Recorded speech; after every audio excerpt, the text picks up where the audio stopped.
Okay, Coach Bailey, just talk about the early years and just talk about what really got you first associated with Harding.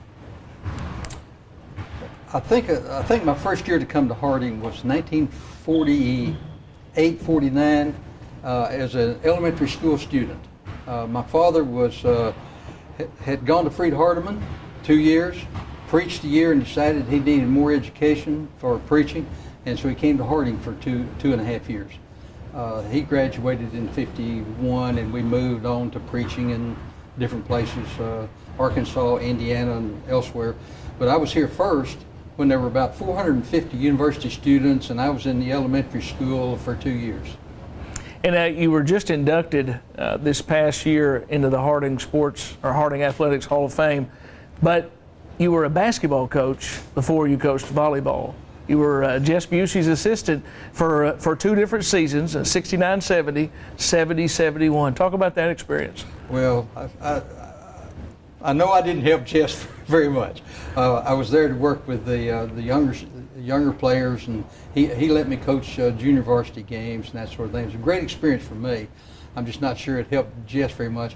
He was between coaches at the time, and I think I managed to fill in for 2 years. Let's say that. And you talk about the experience. How did you carry that experience over into coaching volleyball? Obviously, you would start that program up later on, but that had to be a very good experience before that. The experience of working with university students was I had coached in high school, different sports and help, but this was my first experience with university students, and obviously a little different situation, but great learning experience for a few years later when we started the volleyball program. And now, just talk about the starting up the volleyball program. How did that all come about? '83 was the first season, and before you talk about the experiences of that first season, just talk about how it all came about in 1983. Okay, I don't know the total background, but I'm sure part of it had to do with Title IX. There had been rumors of some possible lawsuits to equalize the programs a little bit, and I think there was a concern that something might take to that effect, and we wanted to do what was right anyway. And so over a period of 2 or 3 years, we started softball, women's basketball with Phil Watkins, and volleyball with myself. And I think the board met in May. I was notified by Dr. Aury when I got back from a trip that I would be the coach, and we had from May till about the 15th of August to try to get the word out, try to do some recruiting, and get the first year started. What do you remember about that when you found out you were going to coach volleyball? I mean, what was your initial reaction to knowing the challenge ahead? Before I left on my trip, I had told Dr. Aury I would be willing to help, glad to do it. My experience with the volleyball was at Ohio State. The head of the department, when I went there on the graduate assistantship, called me in and said, "You will be the assistant men's volleyball coach." And so I worked with another young man. We traveled and worked with them, and they had some great athletes. He was a pretty good coach, and I spent that season learning. So probably I got the job by default. I probably had little experience, but I had the most of anyone here. And what was it like starting a brand new program, volleyball here at Harding? Well, it was difficult. I'm not a real good loser in any sport. I hope I don't kick and throw things, but I don't like to lose. And the first year, if I remember right, we went 4-17. And then the second year we won 10 games, 10 matches. The third year we won 11. The next year we were 15-15. Now that was all without any scholarship help at all. I think I remember our first year budget was $5,900. That was to buy uniforms, get started, travel, pay the expenses, meals, motels, the whole kit and caboodle. No scholarship at all. And so what I did, I contacted Barbara Barnes, who was the women's athletic director, intramural director, got the name of the ones who had made the intramural all-stars here at Harding the year before, contacted every one of them, invited them to try out. Over half of them were seniors and had graduated. And so we had a small pool there. Then the recruiters traveling around the country knew that we were going to start, and so they managed to find me 2 or 3 fairly good players who came and tried out. It was hard, and I wasn't obviously the most experienced coach. They loved the game. They played because they loved it. The girls were great to work with from that standpoint. We just weren't a very good volleyball team for a while. Now, when you coached in your tenure as head coach for the volleyball program, you played at the Gaines Center. Yeah. Make a comparison, what it was like playing at the Gaines Center compared to now where we play at the Rhodes Reeves Fieldhouse. Well, that's like playing at a huge open cavern. We had fairly, for a young program, we'd have 300 or 400, but 300 or 400 in that place is just lost, and the sound is lost. So it was just like not much crowd at all. But playing over here would have been superb, where you have a smaller environment and then the walls help do part of the reverberation for you. But I still remember some games over there and was glad. Dr. Gaines was an absolute superb supporter. Even though we were poor, he didn't miss very many matches. He was a great supporter, and it was fun. And the girls that I had those first 2 or 3 years, very patient. They obviously loved the game, or they wouldn't have put up with all of that. They were great to work with. What about traveling? Any interesting stories that you remember from the road? Well, my experience is different from, say, the basketball and football teams, because secondary sports, minor sports, I hate to call them minor sports, but the ones that aren't the big name sports, the coaches usually get to do the driving too. Mm-hmm. And so we would go somewhere, southern Arkansas, play in a tournament Friday and Saturday, get out of there at 8 o'clock Saturday night, get the girls a meal, get on the van, and then I drive home. And we have church service twice on Sunday. And then I was teaching 9 hours, not 3 hours or 4 hours like some of the other people. And so Monday morning I had an 8 o'clock class, and so that part of it was a little different.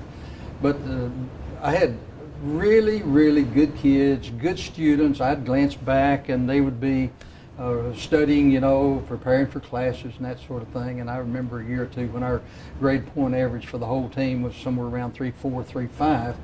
And so good bunch of kids, lots of good memories. We had a lot of fun trips.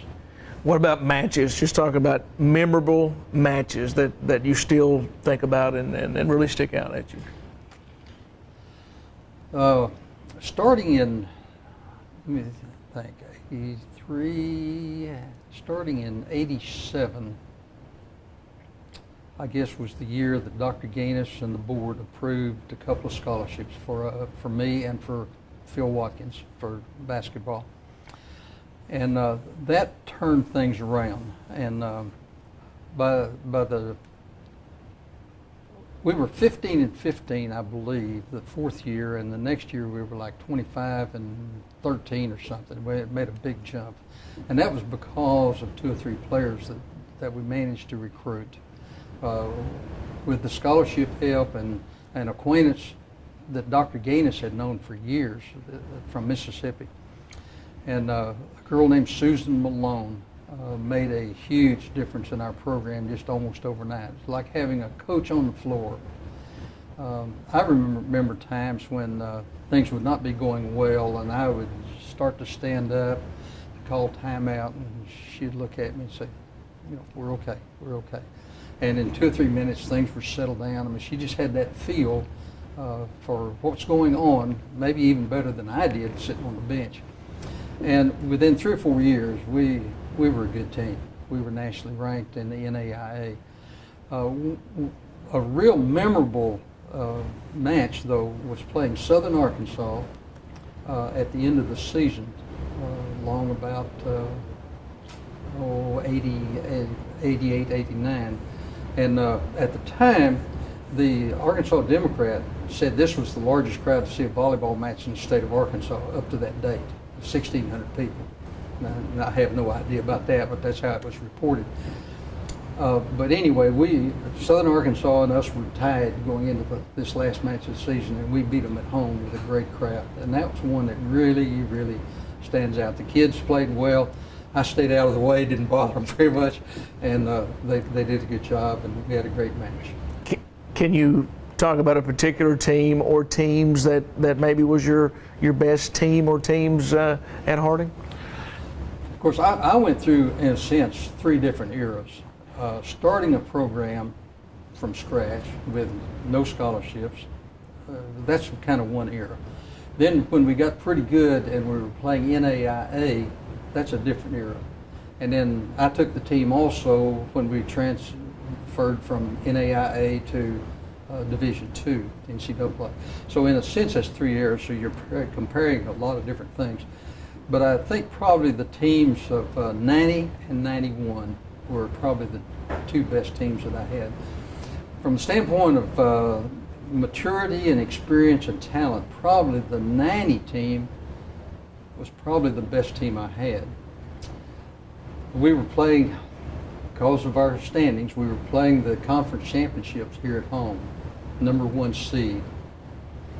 First match, one of my better players early in the match goes up, comes down on someone's foot underneath the net from the other team, sprains an ankle, and I think it affected us, obviously. I think I let it affect me too much, and I didn't do the job coaching from then on that I should have, and we lost a match we should not have lost.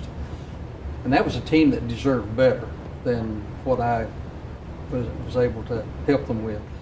Had part of that team coming back the next year, and I knew we were going to be fairly good because we had 2 or 3 of the real good players, but we graduated 2 real good players. And we ended up being better than I anticipated. Some young kids really gelled early in the season.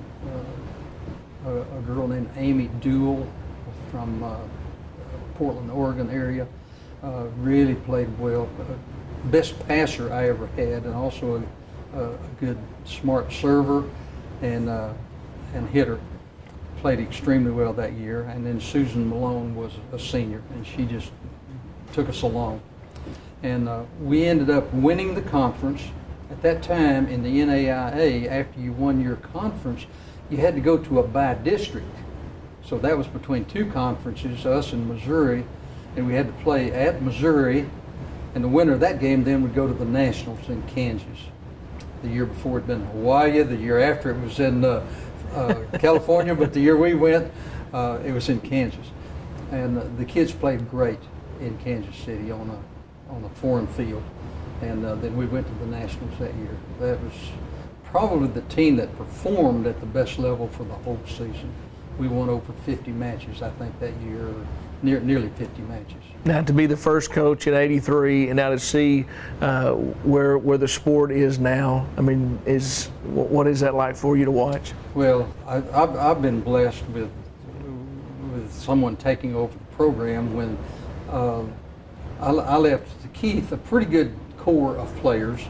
He did a superb job with it, and obviously this has continued with our 3rd coach. She's done a superb job, and what a facility to play in. I mean, this is just outstanding. And one last question. Last year, inducted into the Harding Athletics Hall of Fame. What did that mean to you? I felt, and I went and talked to Greg personally, because I just feel like when you're talking about people like Butch Gardner and some of the distance runners that we've had on a national caliber or even on an international level, some of their performances, I just honestly felt I didn't belong in that group. But I said, Craig, I don't want to turn it down because it may not ever come again. So thank you very much. And but what a blessing. And I feel like born out of due season that don't really deserve it. But thank you.